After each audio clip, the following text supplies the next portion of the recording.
Welcome back, everyone, to the 8th season and 43rd episode of the North Central Washington MVP series, brought to you by Career Connect Washington and the Apple STEM Network. My name is Carrie Horning. I'm your host and one of the Career Connected Learning Specialists with the NCESD, and not to mention extremely grateful for your support of this series and the work that we do, even longer than the last 4 years. So thank you very much. And our goal today remains the same: to introduce our community partners throughout North Central Washington to one another. And a win looks like each of you leaving with a greater understanding of the work being done throughout our region. So sit back, grab your lunch, and get ready for an extra dose of professional nourishment. Today's most valuable partner is Holly Bringman, Director of the Apple STEM Network. Welcome, Holly, and thanks for not only being our most valuable partner today, but also the season opener. Thank you so much for having me. I'm excited to be here. Good, good. Well, you know what? Let me give you a proper introduction and then we'll get this rolling. While I was preparing for the interview today, I realized it was just about a year ago that we teamed up on network TV for the NCW Tech Alliance. So, this is not our first rodeo. We're going to have a good time. Yeah. So I've had the privilege of working alongside Holly for almost 2 years now, and every conversation leaves me with new insights. Holly is incredibly wise, intuitive, and observant, a true pleasure to collaborate with, and makes those lucky enough to work with her look better. So, Holly, for that, I thank you. Oh, thank you. That's Yeah, very you're kind. Well, you're welcome. She is a self-proclaimed voracious reader, devouring more than 100 books a year, which that's incredible. I love it. And currently, she's revisiting one of my favorites too, Atlas of the Heart.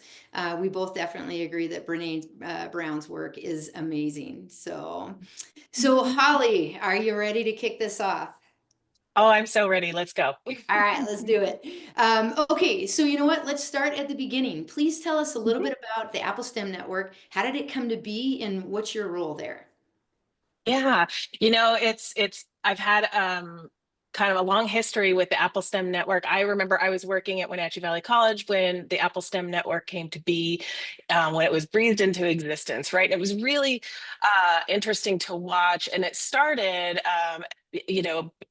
at WVC with the support of GWADA and a lot of grassroots efforts by local educators and like government agencies and industry partners, because there was this real need to really start to raise awareness, not only for the community but for students and young people about careers in STEM. Not only do we have a really high workforce demand for careers in STEM, and that continues to grow in our region, but those are really high paying jobs, and we just don't have the kind of pipelines or supply that we need for students and that labor force. So things like the STEM network were born, and that was in 2015. And I remember wondering, what's this all about? And eventually I started to serve on the board for the Apple STEM network and got to see the work firsthand, and was really impressed the way it pulls K-12 educators, post-secondary educators, industry partners, community-based organizations, local elected officials. I mean, it runs the gamut. It pulls everybody together to have the hard conversations that you need to have for really collective impact and systems change level work. So, yeah. And so now, it's been humming along for almost 10 years. That's like such a big benchmark and a milestone, deserving some celebration. And the work still goes strong. The focus is primarily on STEM awareness, right? But also those career connected learning opportunities that you know all about, Carrie, right? Yeah. Yeah. We're right in the middle of those. And we all know why those are so important. I mean, you can attest to the way a student lights up when they get that opportunity to step into a job shadow or an apprenticeship or even a college and career fair, and they connect with something. It's just so meaningful. But yeah, we also we work on those post-secondary transitions too, from K-12 to college. That is a rough transition for a lot of students, Mhm. continues to be that way. So we're doing our best to work with those partners to make that better. And then, local economic development and professional learning to support all of our educators that are working so hard in all these spaces. So the thing that I love the most about the Apple STEM Network is really how regionally focused and responsive it is. We hear from our industry partners, this is the way that we need to go, and this is where we need workforce, and these are the skills that we need. And we immediately respond and we jump into action and we start working with our education sector to make those things happen, not only for our industry partners, but for our students and our communities. It's a really great network that provides this amazing third space to do that work that not all of these different entities can do on their own or have the capacity to do on their own. Absolutely. I mean, listening to that answer, of course, we live it, right? Every day. This interview, this series is Yeah. part of the Apple STEM Network. And I'm thinking, Mhm. gosh, why wasn't this my first interview? But anyways, I love how you wrap that all up because first of all, I mean, we could end the interview on that almost. It really is this all-encompassing entity. And this is just part of that, introducing, our partners to one another. And so now kind of sharing the full story of the Apple STEM Network. I love it. So let's dig a little bit deeper here. Let's talk about some of the current projects that the Apple STEM Network is working on right now. What are you doing? Yeah, so like I said, that responsiveness, love it. And we've been hearing a lot from our educators and our industry partners about AI. Hmm. AI is on everybody's mind, right? And so talking about what does that look like for our students, not just making them informed consumers, but how do we make them producers? How do we make them, give them more agency in that space, especially knowing that when they step into the workforce, they're going to have to know how to leverage AI as a tool, no matter what sector they're going into. This isn't about training prompt engineers. It's about how will you integrate that tool into your daily work routine. And so we're talking a lot about AI employability skills, and we're trying to piece together, some professional learning opportunities for our career and technical educators because they've been clamoring for that and asking for Hmm. that. And we're trying to respond. And then, we're working with our industry partners like Microsoft that are like, yes, we need to move in this direction. This is really essential. So that's one area. Another area is data centers. Our region for the last 20 years has been home to data centers. You got some out by you, right, I Carrie? do. Yeah. And so we've got more of those expanding because as the demand for the digital workforce and all our digital society increases, especially with things like AI, well, we have to build more infrastructure, and that means more data centers to do all that processing of that information. And so we're working also to raise awareness in the community Mhm. about these data centers. How long have they been here? Where are they expanding and why? Yeah. And what is the regional impact? What does that look like for our resources? What does that look like for workforce demand? What does that look like, for just community development in general? And so we've been doing some stakeholder meetings with like Rotaries and chambers of commerce and the superintendents for all the K-12s and just having those conversations. And it's going to ultimately culminate in some summits that we'll be hosting. But yeah, just trying to get the word out, bring people together to have the Yeah. conversation and do some sense making with us. Yeah. Yeah, I like that a lot. I mean, as a member of the Quincy community, like you said, we do have multiple data centers here, and I have to say they are terrific community partners. I mean, our services here is a community of Quincy, our school district. I mean, people are coming from all over the state and really the region, if not further, to check out Quincy High School. And I'll tell you, when I moved here in 1985, it is not anything I could have ever dreamt of. But the opportunities that our students and neighboring, communities students have because of those data centers is off the charts. And I think not everybody knows that. So I love that that's a big part of the work right now. Like, let's inform our community partners, our students, our educators about these data centers and the careers that come along with them. And AI, Yeah. I mean, we're just scratching the surface. I have to give a presentation on AI later to a bunch of high school students, and I was having a conversation with someone about it and thinking, I don't really know enough about this. Maybe I should pass this off. And they're like, stop with the imposter syndrome. Like, enough, you can, share that out, the basics, but really we're just in the infantile stage. So that's great Yeah. focus on the Apple STEM Network's part. Great focus. So thank you. Yeah. Yeah, it's funny what you say about like we're just scratching the surface. I was in a presentation with Microsoft and they were talking about we're basically in the bag phone era of AI, right? Like this is the dial-up internet version of AI. So Yeah. like buckle up, here we go. Yeah. It's gonna get crazy. Oh my So gosh, I love that. I had a bag phone. My husband literally took it out from the bag and installed it underneath the seat of my car. So the voicemail was, "You've reached Carrie's car phone. I'll call you when I get back in my car." Because you couldn't transfer that call to your home phone or your office lines. right, Oh my gosh, right. I'm feeling old. Let's move on. Moving on. Yeah. All right, Holly. So, you talk about this different work, all across, every realm of education and STEM. So, how does the Apple STEM Network actually collaborate with organizations like the NCSD or the Gates Foundation? How do you do that to help expand STEM education opportunities?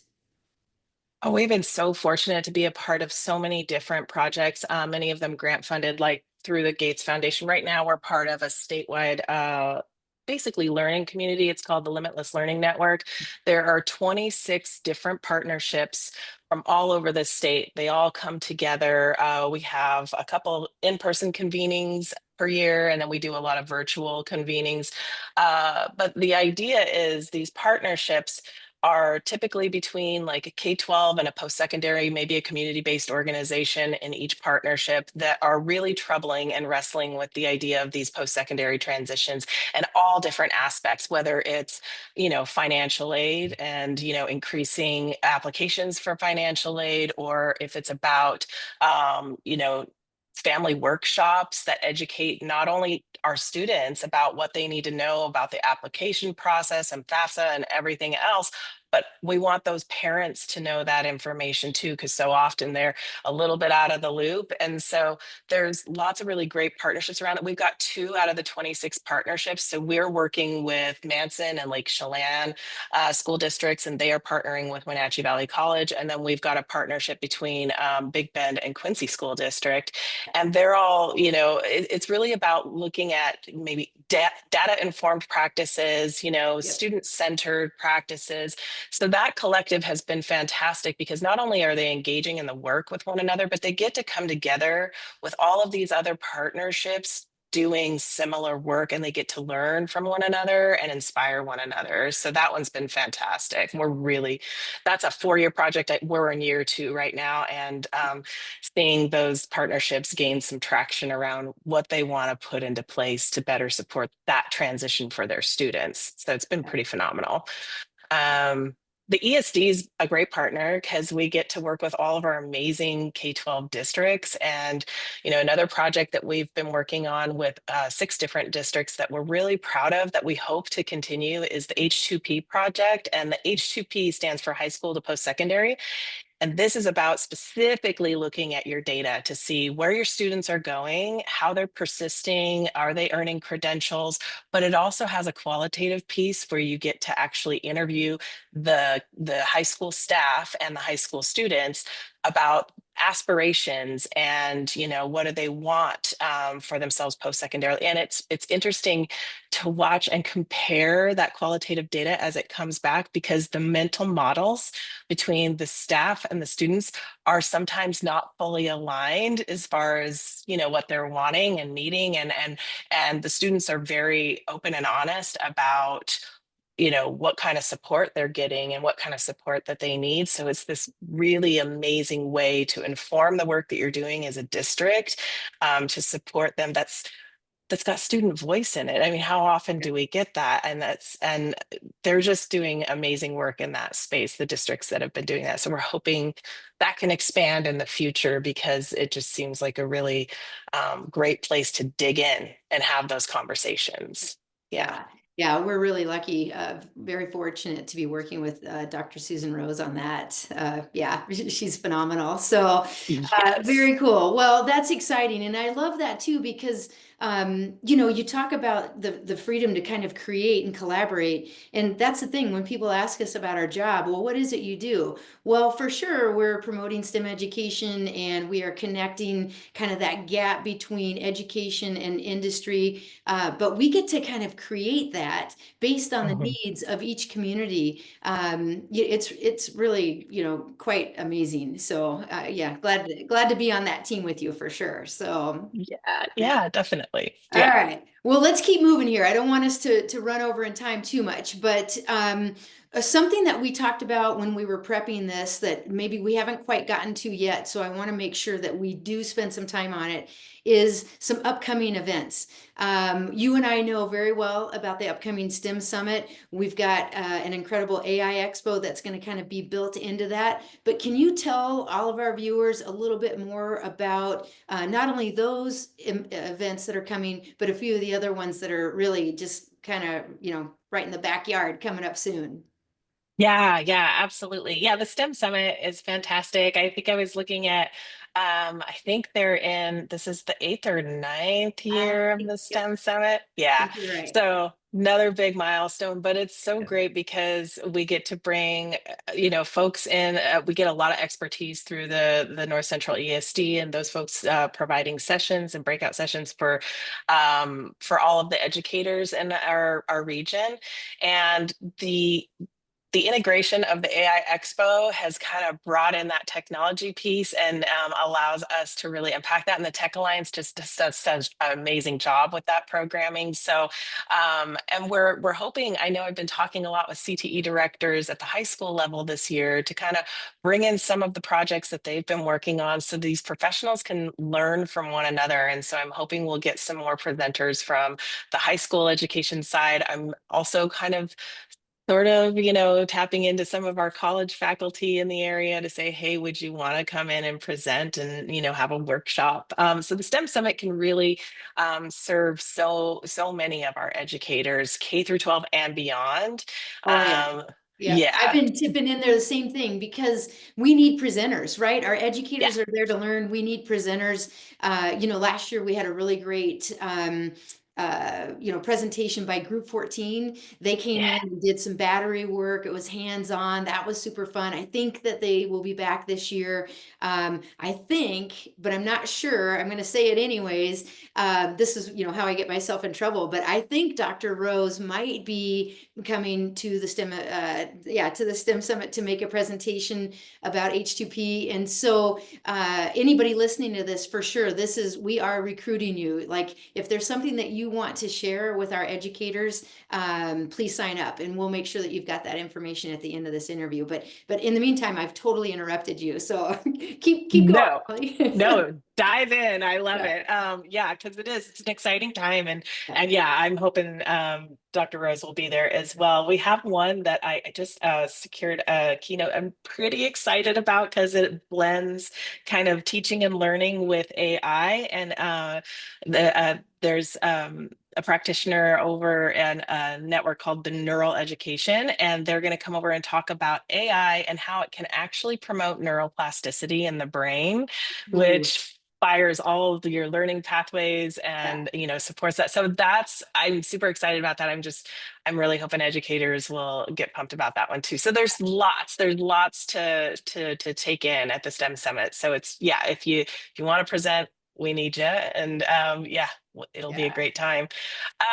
I think the other thing we already kind of mentioned, data center stuff that's going on. We've got that's coming up really rapidly. We've got a couple of data center summits that we're offering. It's an extension of the conversations that we're kind of touring around and having right now. But we really want to bring in community members, whether you're from industry or you're an educator or you're just like a concerned citizen about data centers and their impact on the community.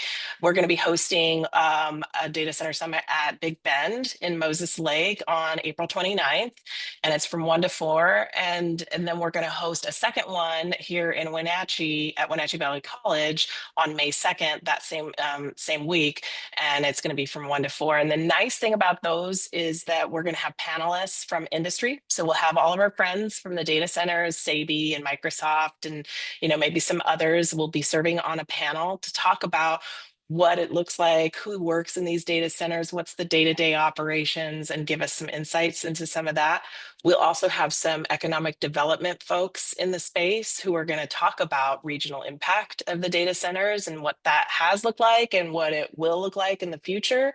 And then we will finish off with like a workforce development panel. Educators from K-12 and post-secondary are going to be talking about some of the programming and the pathways that they've been building. They've been co-designing together collaboratively, which is pretty amazing, so that students can kind of get on that path in high school and continue it through college, so that they can be competitive for those jobs in those data centers. So I will So, share my screen if you don't. Do you mind if I share my screen no, so people can absolutely. Go see? for it. Yeah. I want to show, there's a QR code and a link if folks want to register for that. Those Perfect. registrations are open right now. You can come to one or both.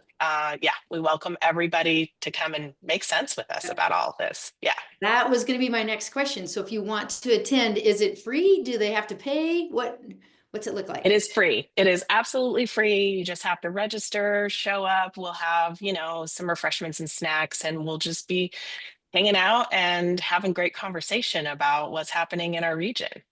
I love it. I love it. Yeah. Okay, so anybody can scan that QR code and get access to that. That's great. So I Mhm. also know there's something coming up that's pretty special here tomorrow. Good news and bad news about that, though. Do you want to share that? Well, no, you've stumped me. Tomorrow. What? Oh, that's right. Yeah. Our Take Flight STEM night. Yes. Oh, it's our last one in a series of amazing STEM nights up in Moses Lake, Garden Heights Elementary. Big shout out. They've been amazing. And a big thank you to Boeing for their support for this series. It's just been insane and phenomenal to watch the turnout and the interest up there for these STEM nights. They've hosted two already, one in January, one in February. It's all aerospace and aviation focused, Yeah. and the activities have been tremendous. And Yeah. the partnerships like Group 14 and SELA and 12 and Aerotech, they've all just come to the table with so many resources and helped with design activities with the educators up there. It's been great. And then tomorrow is the last one, and it's actually taking place at Aerotech. And unfortunately, we can't invite anybody else because it I sold out know. like that. It was just like there was a limited amount of space and it Yeah. just filled, Yeah. because that's the buzz though, because everybody's just been enjoying these activities. I mean, I think there's been what at Garden Heights, they had 400 or 500, something around that, like show up I in that attendance. I believe that was the second event had somewhere around that 300 to 400, but the first event was over 700 if my numbers are correct. So yeah, Crazy. yeah. Yeah. What are we So it doing just, telling this story when they can't come tomorrow? I We're know. building excitement for next time, right? This was grant funded. Yes. We played a role in it. But the reason we are telling people and talking about this is because it was so amazing. Uh, Yes. like let's continue activities like this. Let's Yeah. apply for those scholarships and grants and bring these STEM activities. I mean, come on, Justin at Aerotech is the aerospace cowboy, and he's all suited up and he's got his cowboy hat. Like these And a kids lasso. are And a class. lasso. Come on. I know. Yep, he's lassoing them all into STEM education. So that is terrific. Well, then, and Dolly from the city of Moses Lake, Yeah. she came in and she had on her kind of Einstein wig and her white lab coat and was making magic happen. That room was not empty all night long at the last session. Yeah. So yeah, Yeah. all kinds of fun stuff. I know it was So terrible. amazing. Super bittersweet of us to get everybody all excited. We're excited about it, and yet Hmm. the last one tomorrow night is sold out. But Hmm. the whole idea Hmm. is to create that excitement to let's find a way to make events like this happen again in every district. So Yeah. that's, yeah, key. Well, and it's catching like wildfire. Right now, we have all of these requests coming from Chelan and Douglas County, like, "Hey, can you do that down here?" And there are folks lining up to say, "You know what? We'll help with that. We'll fund something like that." So I think that it just is a true testament to how important these types of events are and how much families and students really, really want them. So Yeah. yeah, Yeah. hopefully we get to expand on that and offer more in the future. So stay tuned, more to Yeah. come, Yeah. hopefully. Yeah. So on that note, I'm going to take a little hard turn, okay? Because we Okay. all know that we've got some budget uncertainties, both state and federal, with education. So how is the Apple STEM Network adapting to this, and what might that impact be? Yeah, I think that right now we're looking at maybe some potential cuts in the career connected learning space. And Mhm. that's one of our pillars, for the Apple STEM network and the work that we do, things like these STEM nights and, our occupational explorations and our program builders, where we get to build new programming with some of these amazing organizations we work with. That's under threat right now. And so we're really just hoping to find ways to secure funding. It's always been a braided funding model. We hope to continue to do that and extend these services and keep the magic happening. And Yes. so yeah, yeah. Because it's so important. I think especially that career connected piece. I mean, I was just reading another article this morning about students, and they were surveyed and asking about what they want their graduation requirements and curriculum to look like. And I mean, unanimously, we want more career connected opportunities. We want job shadows. We want apprenticeships. We want internships. We want all of these things that expose us to careers that we never would have considered before. And it's so important in a rural community. Oh, for sure. I have a huge heart for this work as far as how it really benefits rural communities that don't have the same kind of access and resources and capacity to do these things for themselves. So Mhm.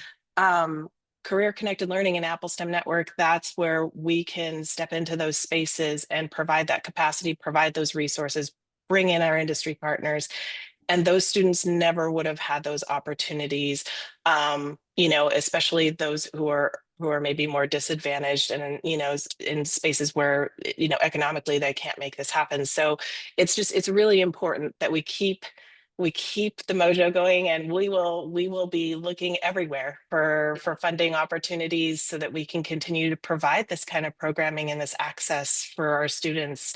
It's just so critical.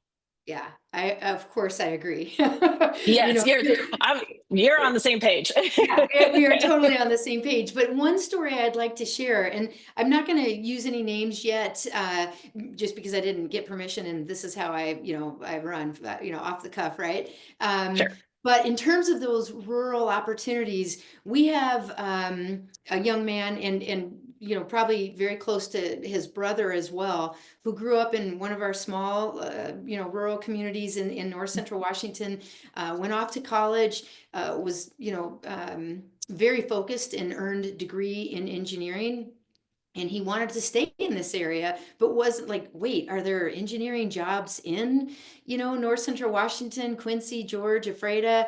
Do I have an opportunity to work here? Well, he had partnered with Career Connected Learning and the NCESD 171 and the Apple STEM network, and he dialed back into that network and was able to get an interview and a position at one of the new local companies in Moses Lake, and is now gainfully employed as an engineer, with one of these new amazing companies. And I think that's just that full circle that, yeah, if we're going to Love advocate it. and tell our story, right, that's just one. So Right. before we started, I was saying I haven't done an MVP series on our actual like career connected learning success stories, and I feel like we got to make that happen. Oh, totally. Yeah. Yeah, So, absolutely. yeah. Yeah, I can remember when I was still a dean at the college and Apple STEM Network came to us and talked about this need, which we were aware of in behavioral health and needing access to care, and we need more folks in that pipeline. And that resulted in a consortium between Big Bend Community College and Wenatchee Valley College to build out this whole Yeah. pathway and this degree so that we can increase the workforce. And it was, you know, they partnered with Thriving Together as amazing community organization. So it's just like, these are the things that have, this is the magic that happens, right? There's Yeah. so many, there's countless stories. You're right, countless stories about how this is really impacting people's lives in this region.